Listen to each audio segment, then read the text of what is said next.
Hello दोस्तों, आपका हमारे यूट्यूब चैनल में स्वागत है। तो दोस्तों, आज हम जानेंगे भारतीय इतिहास का एक भाग जिसको प्राचीन भारत का इतिहास कहा जाता है। उसमें से क्या क्या क्वेश्चन आते हैं, कौन से चैप्टर से कितना क्वेश्चन आए हैं और आएंगे, उसके बारे में जानेंगे। तो इस चैप्टर से कौन कौन से क्वेश्चन आ चुके हैं और किस एग्ज़ाम में आ चुके हैं। तो प्राचीन भारत का इतिहास में पहला चैप्टर पाषाण काल। इसमें से देखते हैं कि कौन कौन एग्ज़ाम में, कौन कौन ईयर में क्वेश्चन कैसा पूछा गया है। तो चलते हैं पहले क्वेश्चन की ओर। तो यहाँ पे पहला क्वेश्चन है, रॉबर्ट ब्रूस फुट क्या थे।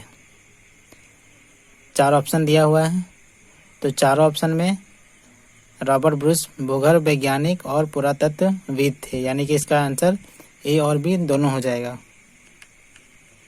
यहाँ पे गोल घेरा में उसका विस्तार दिया गया है। कोपेनहेगन संग्रहालय की सामग्री से पाषाण, कांस्य और लौह युग का त्रियुगीय विभाजन किया था। किसने किया था? तो आंसर हो जाएगा इसका थॉमसन। ये यूपीपीएससी प्री 2010 में पूछा गया है।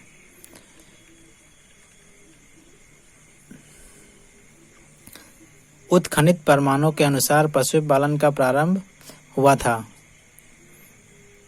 तो इसका आंसर डी, मध्य पाषाण काल।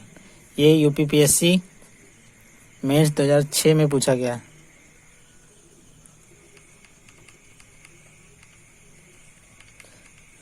क्वेश्चन नंबर 4, मध्य पाषाणिक प्रसंग में पशुपालन के प्रमाण जहाँ मिले हैं वह स्थान है। तो इसका आंसर आदमगढ़ दिया हुआ है। क्वेश्चन नंबर 5, निम्नलिखित में से किस स्थल से हड्डी के उपकरण प्राप्त हुए हैं।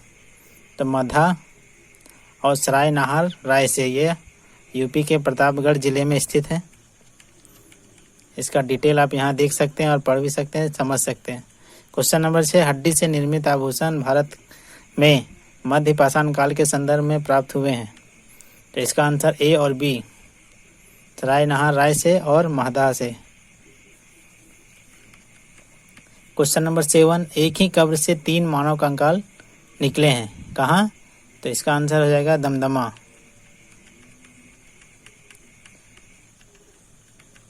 अगला क्वेश्चन है क्वेश्चन नंबर 8, खाद्यान्नों की कृषि सर्वप्रथम प्रारंभ हुई थी।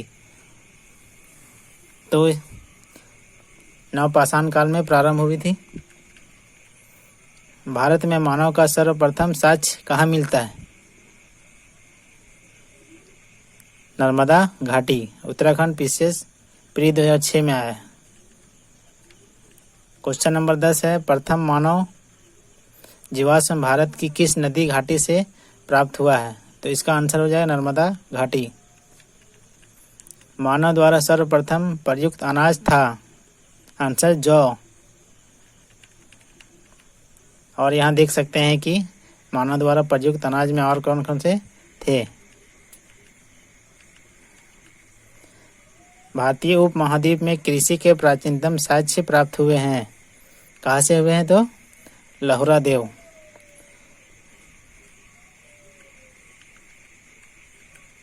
क्वेश्चन नंबर 13, भारतीय उपमहाद्वीप में कृषि के प्राचीनतम साक्ष्य प्राप्त हुए हैं मेहरगढ़ से। भारतीय उपमहाद्वीप में कृषि के प्राचीनतम साक्ष्य कहाँ से प्राप्त हुए हैं? तो इसका आंसर भी मेहरगढ़ हो जाए। सिर्फ क्वेश्चन घुमाया हुआ है, आंसर वही होगा। क्वेश्चन नंबर 15, नवपाषाण युग में भारतीय उपमहाद्वीप के उत्तर पश्चिम क्षेत्र में निम्नलिखित में से किस स्थान पर कृषि के अभ्युदय के प्रारंभिक प्रमाण प्राप्त हुए हैं? इसका आंसर भी हो जाएगा मेहरगढ़। क्वेश्चन नंबर 16, भारत के पशु पालन एवं कृषि के प्राचीनतम साक्ष्य प्राप्त हुए हैं, कहाँ से? मेहरगढ़ से। क्वेश्चन नंबर 17, उस स्थल का नाम बताइए जहाँ से प्राचीनतम अस्थायी जीवन के प्रमाण मिले हैं। तो इसका भी आंसर मेहरगढ़ हो जाएगा, ऑप्शन डी। क्वेश्चन नंबर 18, निम्नलिखित में से किन स्थानों से मध्य पाषाण काल में पशुपालन के प्रमाण मिलते हैं? तो इसका आंसर हो जाएगा बागोर।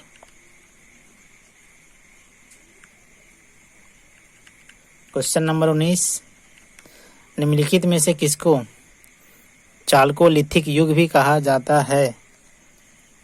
तो इसका आंसर ताम्र पाषाण युग।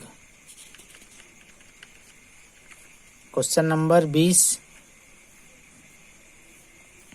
निम्नलिखित में से किसी एक पुरास्थल से पाषाण संस्कृति से लेकर हड़प्पा सभ्यता तक के संस्कृति अवशेष प्राप्त हुए हैं? आंसर हो जाएगा मेहरगढ़। नवदा टोली का उत्खनन किसने किया था? HD सांकल्या ने। नवदा टोली किस राज्य में अवस्थित है? मध्य प्रदेश। बृहत पाषाण स्मारकों की पहचान की गई है, कहाँ से की गई है? मृतक को दफनाने के स्थान के रूप में। क्वेश्चन नंबर 24, राग का टीला निम्नलिखित किस नवपाषाणिक काल या स्थल से संबंधित है? संगन कल्लू। भीमबेटका किसके लिए प्रसिद्ध है? गुफाओं के शैल चित्र के लिए प्रसिद्ध है। निम्नलिखित में से कौन सा स्थल प्रागैतिहासिक चित्रकला के लिए प्रसिद्ध है? तो इसका आंसर हो जाएगा भीमबेटका।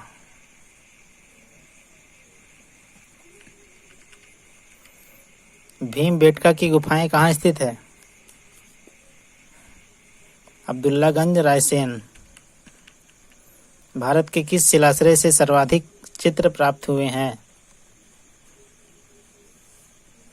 आंसर हो जाएगा भीमबेटका। क्वेश्चन नंबर 29, 2 छूट गया है। निम्नलिखित में से किस भारतीय पुरातत्ववेत्ता ने पहली बार भीमबेटका गुफा को देखा और उसके शैल चित्रों को प्रागैतिहासिक महत्व को खोजा? VS वांकणकर। क्वेश्चन नंबर 30, गैरिक मित्र भांड पात्र का नामांकन हुआ था हस्तिनापुर में।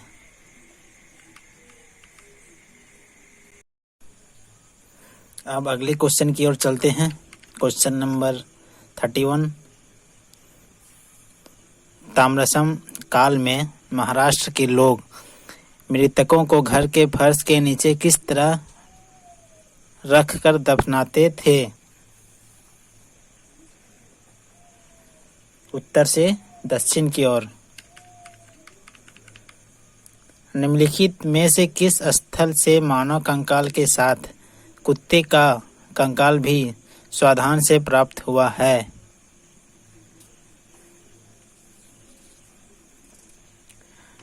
बुर्जहोम।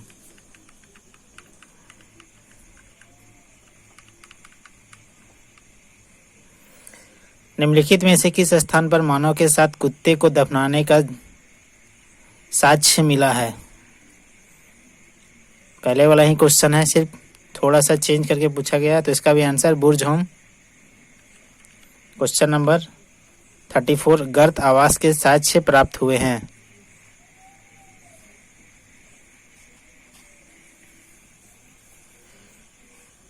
बुर्जहोम से।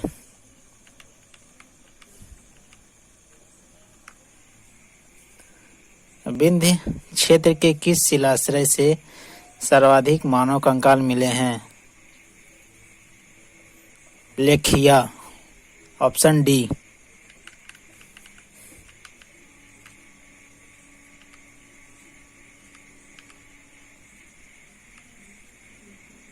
क्वेश्चन नंबर 36,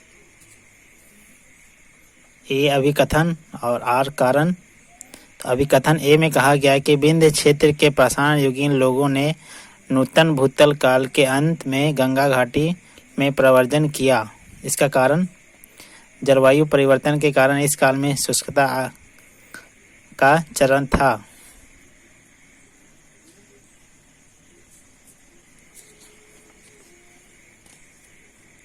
तो ये ए और आर दोनों सही है, और आर जो है कारण ए की सही व्याख्या करता है। Option A. भारतीय पुरातत्व सर्वेक्षण निम्नलिखित विभागों या मंत्रालयों में से किसका संलग्न कार्यालय है?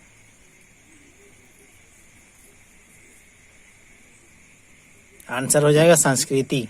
ये क्वेश्चन झारखंड पीसीएस प्री 2011 में पूछा हुआ है। झारखंड सीजीएल 2023 के लिए इम्पॉर्टेंट हो जाता है। क्वेश्चन नंबर आगे है 38। भारतीय पुरातत्व का जनक किसे कहा जाता है? ये बहुत ही इम्पोर्टेंट क्वेश्चन है और बहुत बार आया हुआ है। Alexander Cunningham.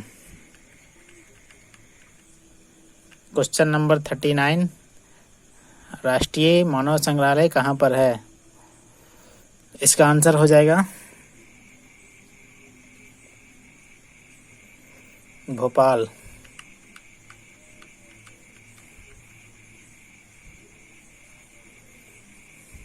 तो आज पाषाण काल से इतना ही क्वेश्चन पूछे गए हैं जो महत्वपूर्ण क्वेश्चन है, और इसको आप करके जाइएगा तो आपको ये बहुत हेल्पफुल होगा एग्ज़ाम में। तो इसलिए इसको बार बार रिवीजन करते रहिए, बार बार वीडियो को देखते रहिए, और वीडियो यदि अच्छा लग रहा है तो आप सब्सक्राइब करें, लाइक करें और दोस्तों के साथ शेयर करें जो भारत के किसी भी एग्ज़ाम की तैयारी कर रहे हैं, किसी भी राज्य की तैयारी कर रहे हैं, तो उसमें से ये क्वेश्चन आएंगे, क्योंकि भारतीय इतिहास पूरे भारत या किसी भी राज्य के सिलेबस में डाला ही रहता है। तो इसलिए भारत के सभी एग्ज़ाम के लिए यह इम्पोर्टेंट हो जाता है। तो मिलते हैं अगले वीडियो में, तब तक के लिए धन्यवाद।